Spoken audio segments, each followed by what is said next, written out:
একা কাজ করা যায় না। আমি একটা গান করতেছি, যদি এরা কেউ না থাকে আমি গান গাতে পারি। আপনারা করেন, দল নাই যাক বল নাই তাক। তাহলে গুরুচাঁদের দল তৈরি হয়েছিল, সেই দলের মধ্যে প্রধান সেনাপতি ছিলেন বাবা বিচরণ। এই যে শিক্ষার আন্দোলন, বাবা বিচরণের মাথায় টাক পড়ে গেছিল কেন?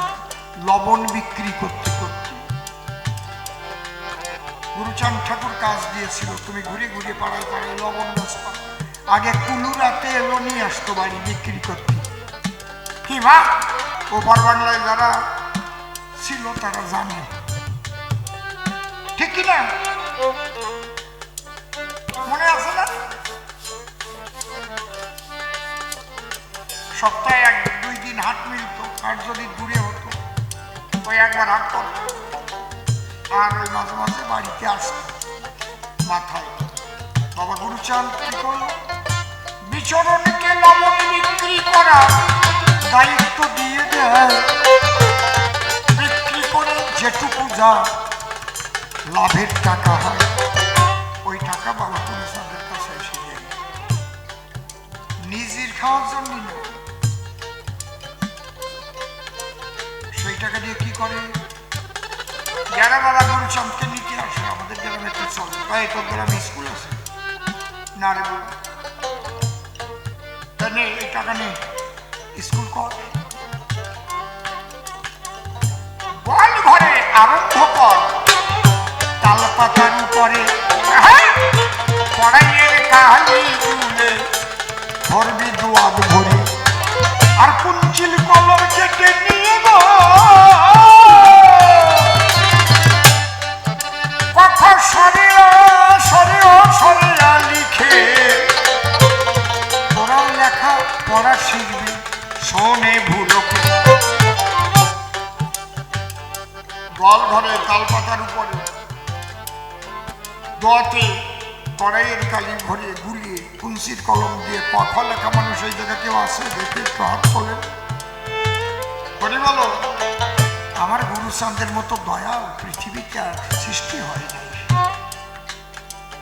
আর তারই প্রধান সেনাপতি আমার, কেমন সেনাপতি আমার বিচরণ। একটা কথা কই, গুরুচাঁদের থুয়ে তো কোনো জায়গা যায় না। গুরুচাঁদের সব পাগল বিচরণ। আমি চরণ একটা বলি, বেশি দূর তো না, তালতলা ওরা কার দিতে কত দূর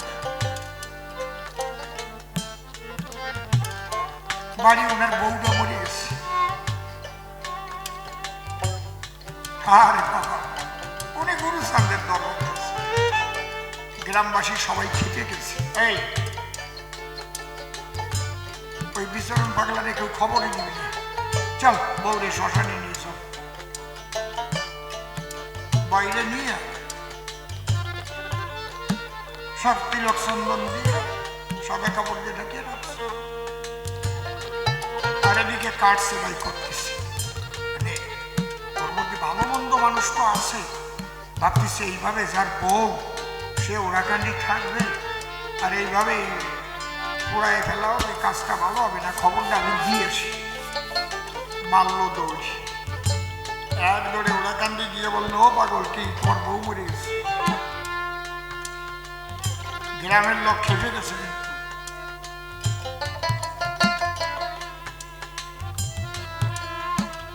বাবা গুরুচাঁদ শুনে গাড়ি চলন তো যাও, দিল দৌড় বিচরণ। তালতলার খাল, অল্প জল, পেট পেট কাদা আর কি, নামলি এতটা দাবিয়ে যাবে।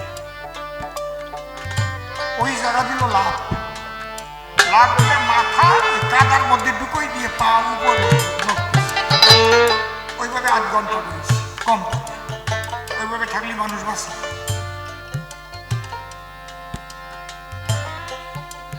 ওখান থেকে লাভ দিয়ে উঠেছে, উঠে সিলকাছি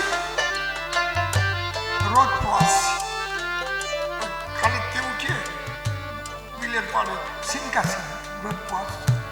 আর ওই জায়গায় যে মরা পোড়া তো আধা পোড়া বাঁশ হয়েছে, এক হাত দিয়ে সিমটা সিম ধরেছে, আর এক হাত দিয়ে মরা পড়া বাঁশ দিয়ে, আর ওই যে কাদার মধ্যে যে মাথা ঢুকানো ছিল ওই পর্যন্ত কি চেহারা হয়েছে বুঝেছ? বাড়ির দিক করবে, পাড়ার লোকজন দেখে ভাবছে সরে যা, আজকে মাটি ফেলবে সব কয়টারে বাড়ি হইয়া নামিয়ে যা বাড়িতে। ভয় তো সব বাড়িতে নেমে গেছে। পাগল যাইয়ে ওই যে মরা বউ শোয়ানো ছিল তার কাছে গেল, মাথার কাছে সিমটা সিম সিট করিয়ে রাখল, পায়ের কাছে শ্মশানে পুরো যখন রেখে দিল, আস্তে আস্তে পাড়ার লোক একটু কাছে কাছে রাখে, যখন জয় বাবা গুরুচাঁদ বলে বুকে চাপড় মেরেছে, ফটাস করে সিমটা সিম দুই ভাগ হয়ে গেছে। অমনি মরা বউ নড়িয়ে উঠেছে, শালারাই দিঘায় শোন,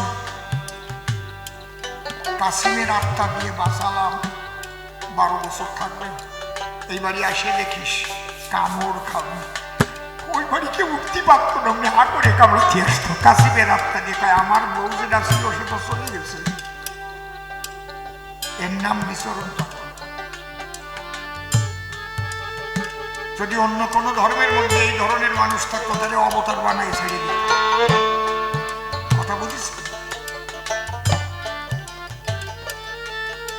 কত অলৌকিক লীলা রয়েছে।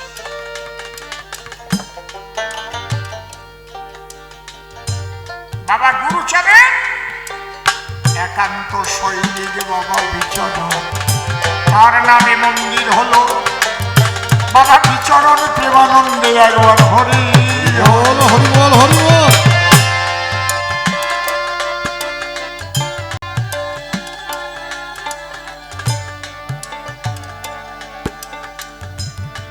খুবই আনন্দ, খুবই আনন্দ। সূক্ষ্ম সনাতন গুরুচাঁদ চরিত্র কেন লিখলাম? বাবা বলে কেন? শ্রাদ্ধ ক্রিয়ায় পূজায় ব্রাহ্মণ লাগায় না কেন? পাগল বলে কেন? আলোচনা পেয়েছেন? এই 5টা কথা ছিল। আমার গোসাই যা লিখে দিয়ে আসছিলেন এর মধ্যেই আছে। কেন গুরুচাঁদ এসেছিলেন, কেন বিচরণ এসেছিলেন, করলাম আলোচনা। পাগল তত্ত্ব আলোচনা করলাম, শুনলেন সুধী জনা। ভুল ত্রুটি হলে পরে মার্জনা করবেন মোরে, সংশোধন করিয়া দিলে আমি গুরু বলি তারে।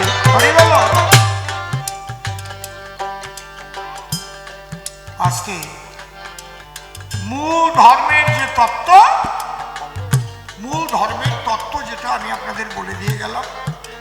আপনি কি পোশাক পরবেন এটা বড় কথা না, কালী বলবেন কি, কৃষ্ণ বলবেন কি, হরি বলবেন কি, আল্লাহ বলবেন কি, রাম বলবেন, মূল হচ্ছে শ্রীহরির দর্শনটা। যেটা ওই লয়ে নিজ নারী ব্রহ্মচারী সচ্চরিত্র রবে, হাতে তাম মুখে নাম সদা সত্য কথা কব, পরশতী পরপতি কব না স্পর্শিবে, তুমি না ডাকিলেও হরি তোমার ডাকিবে।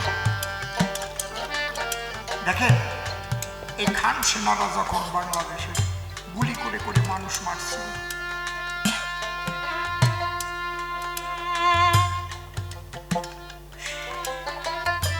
তখন ওই ওরাকান্দির ঠাকুর বাড়ি পাহারা দিছিল কেতা জানেন?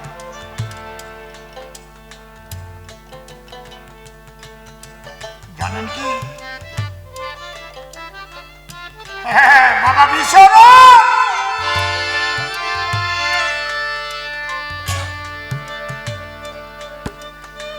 প্রথম যখন বারুনি মিলাবে গুরুচাঁদ ঠাকুর, আসতে বাবা হরিচাঁদ ঠাকুর লীলা সম্বরণ করেছে, শুনে নেওয়া। লীলা সম্বরণ করেছে, তার 1 বছর পরে গুরুচাঁদ ঠাকুর সবাই ডাক দিলেন তার দ্বারকা শোনো। একদিন বাবা আমারে নিয়ে আর উমারে নিয়ে, উমাচরণ পাটনিরাতে জমিতে গেছে, পাট বড় বড় হয়েছে। উমাসর কাজে ফাঁকি দিত, শয়তান ছিল, বাবার বাক্য মানত না। এই জন্য উমাসরকে বাবা ভালোবাসত না। ভবানী মা খাবার নিয়ে গেছে, হঠাৎ বাবা হরিচাঁদ বলতেছে, এগুরু এদিকায় ভবানী, আমারে শুয়ে দাঁড়া, একটা জিনিস দেখাবো। তাই সেদিন শুয়ে দাঁড়ালাম, দেখি কি হাজার হাজার লাখ লাখ মতুয়ারা পাগল হয়ে জয়নাক কামালাই কাশর নিয়ে হরিবল বলতে বলতে বিষাদ নিয়ে ওড়ে কাটতে আসতেছি।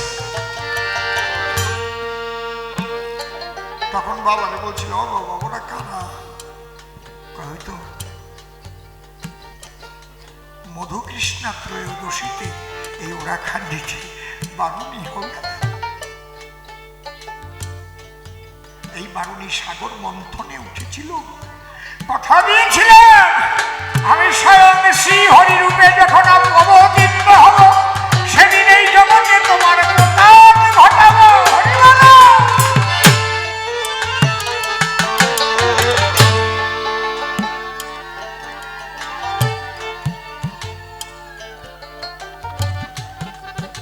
বাবার সেই ইচ্ছেটা পূরণ করতে হবে, বারুণী মিলাতে হবে।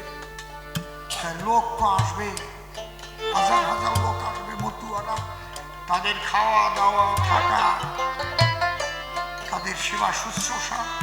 তাহলে একটা কমিটি তৈরি করতে হয়। এখানে একটা কমিটি আছে না? আমি গাড়ি ঢোকার সাথে সাথে দৌড়ে গেছি, তার মানে ওনাদের উপর দায়িত্ব আছে। মুসলিম সরকার কখন আসবে লক্ষ্য রাখতে হবে, কোন বাড়ি আমাদের থাকতে দেবে ঠিক করা আছে নাকি। এরপরে গানের পরে কোন বাড়ি খাওয়া দাওয়া করবো ঠিক করে নাই।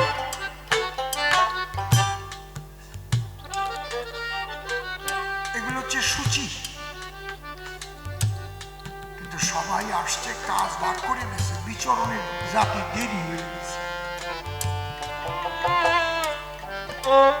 দৌড়তে দৌড়তে গেছি, গুরুচাঁদ রাগিয়ে গেছে, তুমি সবার পিছনে পড়ে গেলে ভাড়া দেওয়া একটা কাজ, কোনো কাজ বাকি নাই, আর হয় না। কাজ বাকি থাকলে তো দেবো, বারজব করে দেওয়া হয়। তাই বাবা যদি কোনো কাজ বাকি থাকে তাহলে আমরা দেবা, তাই দেবো। যদি কাজ বাকি দেখাতে পারো তাই দেবো। বাবা যে মতুয়ারা আসবে, পায়খানা করবে, প্রস্রাব করবে, কত ময়লা হবে, এই ময়লা আবর্জনা পরিষ্কার করার দায়িত্ব কি কেউ নেছে? কয়া বিচরণকে কি করি?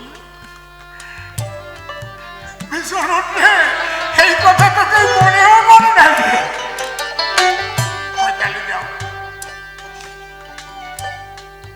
এইরকম মানুষ জগতে কয়জন জন্ম নেছে জানি না। আমি আর কারো কথা শুনি না যে গুরুর কাছ থেকে এইরকম সেবার দায়িত্ব নেয়। পৃথিবীতে কোথাও জন্মেছে কিনা আমার জানা না, যদি কেউ জানো বলে দিও।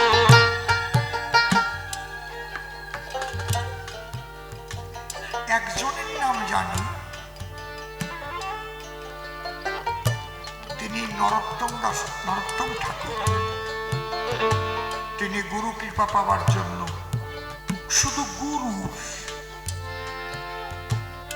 ময়লা টয়লা গোপনে পরিষ্কার করতেন, সেটা গোপনে। আর এই মতুয়ারা আসবে, হাজার হাজার মানুষ যা নোংরা করে রেখে যাবে, তাই পরিষ্কারের দায়িত্ব নেবে নাই। পৃথিবীতে আর নাই, এক বিচরণ আছে, আর বিচরণের শিষ্যরা মুক্তরা আছে। গুরুচাঁদ সেই দায়িত্ব বিচরণকে দেয়। আমার বাবা দিয়েছে এই দাদুয়ার মাথায়। বাবা বিচরণে যতদিন ছিল দায়িত্ব করেছে পালক, তারপরে নবর উপর দায়িত্ব করেছে। পরপর পরপর এই যে বিচরণের ভক্তরা মাসাধিক সময় ঠাকুর বাড়ি থেকে থেকে পরিষ্কার করা। আর কি কেউ আছে? আর আছে? ধন্য ধন্য ধন্য তুমি পাগল বিচরণ, তোমার চরণ শিরে আমার করো স্থাপন। আমার ধ্যানের ঘরে বসাই তোমার, কেউ না জানুক তুমি জানো। তুমি এই অধমের বিমুখ হইও না যেন, তোমার শরণ যারা নিয়ে যাচ্ছে গো, যদি কঠিন বিপদেও পড়ে ঝড়ে জঙ্গলে পাহাড়ে সাগরে রক্ষা করো পারে। যদি বাঘের মুখে পড়েও যায় বিচরণ বলে ডাক দেয়, তুমি রক্ষা করো বাবা বিচরণ। নিবেদন বাবা বিচরণের গুণগীতি গাওয়ার মতো সাধ্য আমার নাই, তাদের ভক্তের চরণে কোটি কোটি প্রণাম জানাই। দেখতে দেখতে রাত প্রায় 11:30, কখন যে বেজে গেল অসীম তো গায়ে নাই বাবা বিচরণ গাওয়ালো। এইবার তারে ডেকে নিয়ে মনে আছে ভাবো, দুজনে মিলে সভা তলে আমরা মিলন গীতি গাবো। চোখে যারে লাগে ভালো প্রাণে তারে যায় গো, চোখে যারে লাগে ভালো প্রাণে তারে যায় গো, চোখে যারে লাগে ভালো। এসো এসো সদানন্দ মিলন মোহনায় গো, চোখে যারে লাগে ভালো। আমার কথা শুনে কেমন লাগলো তুমি একবার ভেবে বলো। আমার হরিগুরু চাঁদ বিচরণে কেন এলো ব্যাখ্যা দিলাম তাই গো, চোখে যারে লাগে ভালো প্রাণে তারে যায় গো, চোখে যারে লাগে ভালো। আমার হরি তত্ত্ব শ্রবণ করে বাহ শান্তি জাগলো মন করে, আমিও যাব হরির বাজারে, এই তো অভিপ্রায় গো। ভালো যখন লাগলো তোমার, তুমি কি পারবা বিচরণের মতো করতে পায়খানা পরিষ্কার? লোকে তোমায় করবে তিরস্কার, ভাবো তাই সময় গো। অন্তরে ওর আছে ভাবো, ওই জায়গায় আমি গড়া করে দেব। হরি ধন্য তত্ত্ব কি আনন্দ হয় গো। যদি বিচরণের আদর্শ ধরতে পারো, মরার মতো যদি আনবার মরো, কৃপা করবে আমার হরিহর কহিলাম তোমায় গো। বিচরণের ভাব তোমার মধ্যে যে রয়, এই তো ভাবি আমার হিয়া, গড়া করে দেব তোমার অন্তর, কি আনন্দ হয় গো। আমার মতো অধমার নাই, আমি বিচরণের শরণ ধুলি জীবন ভরে চাই। ভক্তরা আমায় কৃপা করো তাই, এই তো অভিপ্রায় গো। সেজন খাঁটি পাগল হবে, নিজেকে সে ছোট ভাববে, আনন্দ জগতে সে জন্মাবে, কি আনন্দ হয় গো। বাবা বিচরণ যাই লিখে দিল, দেখো এখন সেই ঘটনাগুলো ঘটতে লাগলো, ঘটতে লাগলো। নকল মতুয়া বহু হলো, এতে বাবা লিখে দেয় গো। তুমি আমার কথা নেবে, গরিব ভক্তি কেমন জন্মিবে, সেই কথাই আমায় শোনাবে, জানতে অভিপ্রায় গো। ওরে প্রেমিকের সঙ্গ করিলে পরে তখনই প্রেম বাড়তে